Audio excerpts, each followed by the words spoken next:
Hello everyone, welcome back to our channel. आप सभी को मकर संक्रांति की ढेर सारी शुभकामनाएं।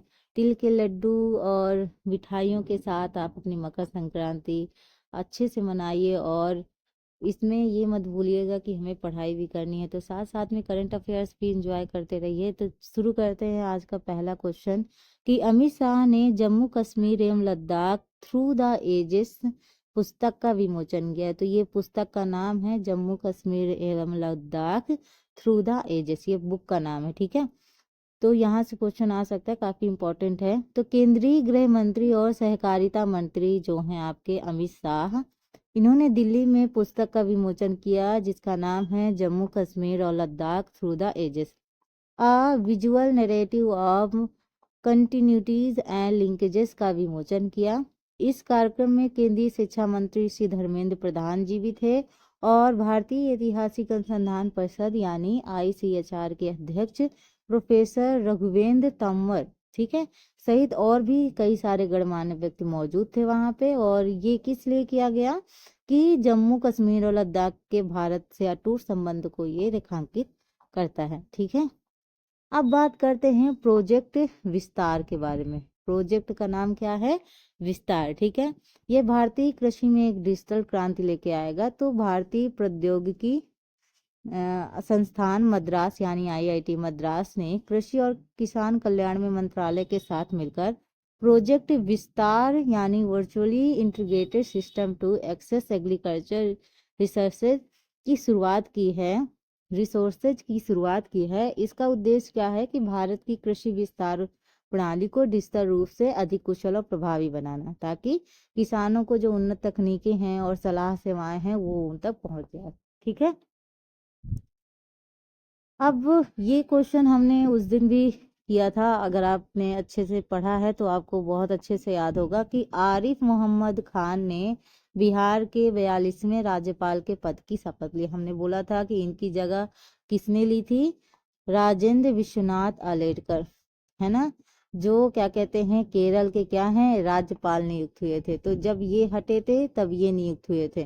तो ये हटे तो ये कहाँ के बने? ये आपके बिहार के राज्यपाल बने और राजेंद्र विश्वनाथ आपके केरल के राज्यपाल बने हैं। ठीक है, तो यह समारोह राजभवन में आयोजित किया गया था जहां पटना हाई कोर्ट के मुख्य न्यायाधीश के विनोद चंदन ने इनको क्या दिलाई थी? शपथ दिलाई। और इस मौके पर मुख्यमंत्री नीतीश कुमार और विपक्ष के जो नेता हैं तेजस्वी यादव सहित और कई सारे राजनीतिक हस्तियां भी मौजूद थी। ठीक है, एयर मार्शल जितेंद्र मिश्रा ने भारतीय वायुसेना की पश्चिमी वायु कमान की कमान संभाली है। क्या नाम है इनका? एयर मार्शल जितेंद्र मिश्रा ने। ठीक है, भारतीय वायुसेना के पश्चिमी वायु कमान को संभाला हुआ है। और ये 1 जनवरी 2025 को एयर मार्शल जितेंद्र मिश्रा ने भारतीय वायुसेना यानी IAF की पश्चिमी वायु सेना का कमान संभाला है। और इन्होंने किसकी जगह ये स्थान लिया है? तो ये एयर मार्शल पंकज मोहन सिन्हा का स्थान ले रहे हैं। तो ये भी जरूरी है, जिन्होंने 39 वर्षों की विशिष्ट सेवा के बाद ये सेवानिवृत्त हुए तो इनकी जगह फिर वो आए। ठीक, स्विट्जरलैंड में हिजाब बैन हो गया है। 1 जनवरी 2025 से विभिन्न क्षेत्रों में कानूनी, आर्थिक और सामाजिक ढांचे को प्रभावित करने वाले महत्वपूर्ण बदलाव लागू कर रहे हैं, जिसमें चेहरे का ढक्कन पर प्रतिबंध, उत्तराधिकार कानून में सुधार, पेंशन में वृद्धि और बैंक की सल्वेशी और लिक्विडिटी को मजबूत करने के लिए ये उपाय शामिल है। ठीक है, इतना ही इम्पोर्टेंट है ये। भारत नेपाल सूर्य किरण सैन्य अभ्यास शुरू हुआ। तो सैन्य अभ्यास से संबंधित बहुत सारे क्वेश्चन आते हैं।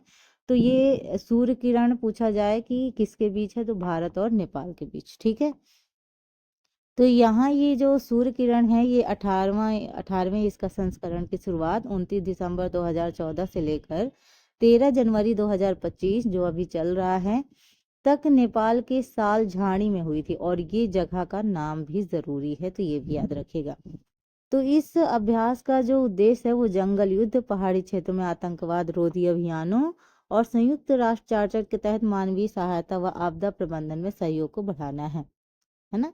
केवल अगर हम इतना ही वन लाइनर देख लेते हैं ना तो चीज़ें हमारे माइंड में स्किप कर जाती हैं। तो अगर हम नीचे जो एक्सप्लेनेशन दिया है अगर हम उसको भी गौर करेंगे तो ये जो चीज़ें हमारे दिमाग में है ना ये कभी स्किप ही नहीं करेंगी, ये कहीं ना कहीं रिलेट होके हमें याद आ जाएंगी इसीलिए एक्सप्लेनेशन देखना भी ज़रूरी होता है।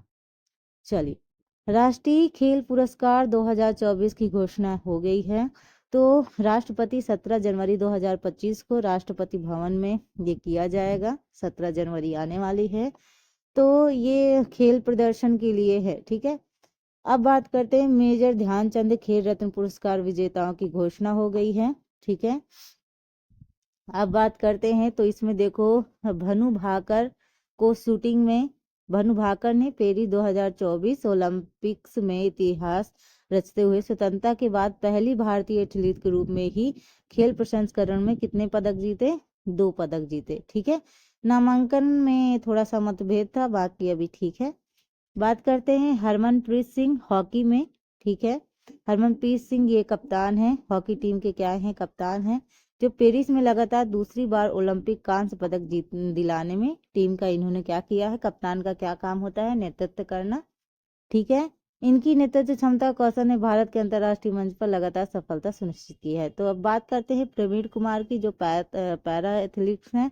ठीक है, पुरुषों की हाई जंप T64 श्रेणी में स्वर्ण पदक जीता है, यानी गोल्ड मेडल जीतते हुए नया एशियाई रिकॉर्ड बनाया है इन्होंने। ठीक है, बात करते हैं डी मुकेश, मतलब काफ़ी यंग हैं, काफ़ी कम एज के हैं। अगर आपने देखा होगा तो इस वक्त यूट्यूब में और जितने भी सोशल साइट्स हैं उसमें डी मुकेश काफ़ी फेमस हो रहे हैं। तो डी मुकेश शतरंज के दुनिया में एक उभरते खिलाड़ी के रूप में इन्होंने अपना जगह बनाई है, काफ़ी अच्छा प्रदर्शन रहा है इनका, है ना।